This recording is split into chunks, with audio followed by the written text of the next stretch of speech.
আসসালামু আলাইকুম ওরহমতুল্লাহি ওবরাকাতুহু। আশা করি সবাই মহান রব্বুল আলামিনের অশেষ মেহেরবানিতে আপনারা সকলে ভালো আছেন। ইনশাআল্লাহ আপনাদের দোয়ায় আল্লাহর রহমতে আমি অনেক ভালো আছি।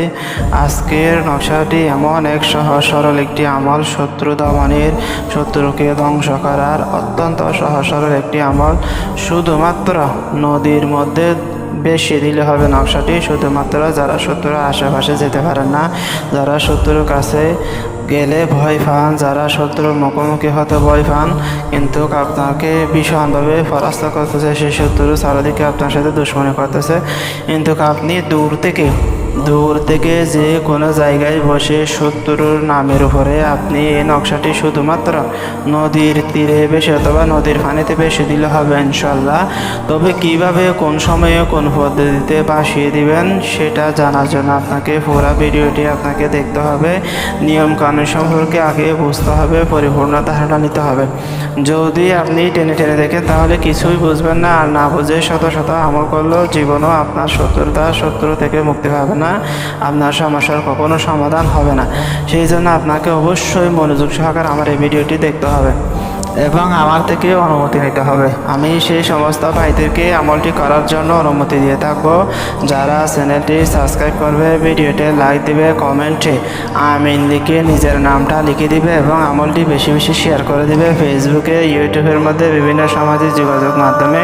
তো ইনশাল্লাহ এবার আমলটি শেয়ার করার পূর্বে আরেক কিছু গুরুত্বপূর্ণ কথা, সেটা হলো বর্তমান সময়ে ফেসবুক এবং ইউটিউবের মধ্যে আপনারা দেখতে পাবেন হাজার হাজার তান্ত্রিক, মোল্লা, কবিরাজ সে গেছে। তাদের দেখলে এবং কথা শুনলে মনে হবে তারা অনেক বড় হুজুর, মোল্লা, কবিরাজ, তান্ত্রিক ইত্যাদি, কিন্তু আসলে তারা কিন্তু সেরকম না। তারা মানুষের কাছ থেকে টাকা খেয়ে মানুষকে ব্লক দিয়েছে। এই সমস্ত হতাবাজ, ধান্দাবাজ, প্রতারক, দুর্ত মানুষ থেকে আপনারা অবশ্যই দূরে থাকবেন।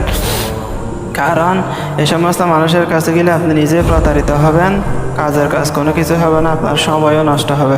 তো আগে আপনারা বুঝে শুনে পবিত্র কোরআনের আমলগুলো করুন। অন্যদেরকে ভণ্ড বলে, প্রতারক বলে আমার কাছে আসার জন্য বলতেছি না। এই সমস্ত মানুষের কাছ থেকে কাজ না করে আল্লাহর ওয়াস্তে আপনারা নিজেরা চেষ্টা করুন। আমি যেভাবে বলবো সেভাবে যদি 100% কাজটি করতে পারেন, ইনশাআল্লাহ 100% রেজাল্ট পাবেন, আপনার শত্রু দমন হয়ে যাবে ইনশাআল্লাহ। তো এবার আসা যাক আমলের ব্যাপারে। আমলটি আপনাকে নদীর ধারে বসে করতে হবে। শত্রুর নাম, এই নকশাটি আমি যেভাবে লিখেছি হুবহু শনিবার অথবা মঙ্গলবার, সূর্য ওঠার 2 ঘন্টা পর, শনিবার অথবা মঙ্গলবার সূর্য ওঠার 2 ঘন্টা পর, অথবা সূর্য ডোবার 2 ঘন্টা আগে, অথবা সূর্য ডোবার 2 ঘন্টা আগে আপনারা কী করবেন, আমি যেভাবে লিখেছি নকশাটি হুবহু সেভাবে নিম পাতার রস দিয়ে একটা কাগজের মধ্যে একটা বাঁশের একটা কলমের মতো তৈরি করবেন, অথবা শলার মতো একটা তৈরি করে আপনি যদি নিম পাতার রস, মরিচের গুঁড়া, কচু গাছের সেই কচু পাতার রস মিশিয়ে 3টা জিনিস একসাথে, লাল মরিচের গুঁড়া, নিম পাতার রস, কচু পাতার রস, তারপরে এগুলা মিশিয়ে যদি আপনি হালকা করে নিম পাতার রসের মধ্যে, আপনি দেখবেন যে পানি মিশাবেন না, হালকা করে পানি দিলে কোনো সমস্যা। তবে নিম পাতার রসের মধ্যে কী করবেন, রস বের করার পর মরিচের গুঁড়া দিবেন, তারপরে সেখানে কচু পাতার কিছু কষ দিবেন। তারপরে 3টা জিনিস দিয়ে আপনি বাঁশের সে কলম দিয়ে এভাবে হুবহু যেভাবে লিখেছি সেভাবে লেখার পর তারপরে নিচে শত্রুর নাম লিখে দেবেন ইনশাআল্লাহ। ওইভাবে শনিবার দিন আপনি নকশাটি বসিয়ে দিলেন। যদি টানা 1 সপ্তাহ পর্যন্ত, এটা একদিন বাসালে ইনশাআল্লাহ কাজ হবে। যদি টানা 1 সপ্তাহ পর্যন্ত আপনি এই নকশাটি বসিয়ে দিতে পারেন শত্রুর উদ্দেশ্যে, শত্রুর নাম দিয়ে, ইনশাআল্লাহ শত্রু এমনভাবে দমন হয়ে যাবে আপনার সাথে, জীবনও শত্রুমি করবে না। আপনাকে দেখলে সে অন্য রাস্তা দিয়ে চলে যাবে, আপনার সামনে কখনো পতিত হতে যাবে না।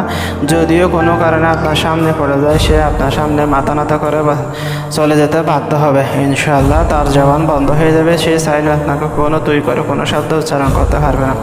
তো সবাই ভালো থাকবেন, আমার জন্য দোয়া করবেন যাতে সামনে আপনাদের জন্য আরও আমল, তন্ত্র, মন্ত্র, গুপ্ত রহস্যময় আমল নিয়ে হাজির হতে পারি।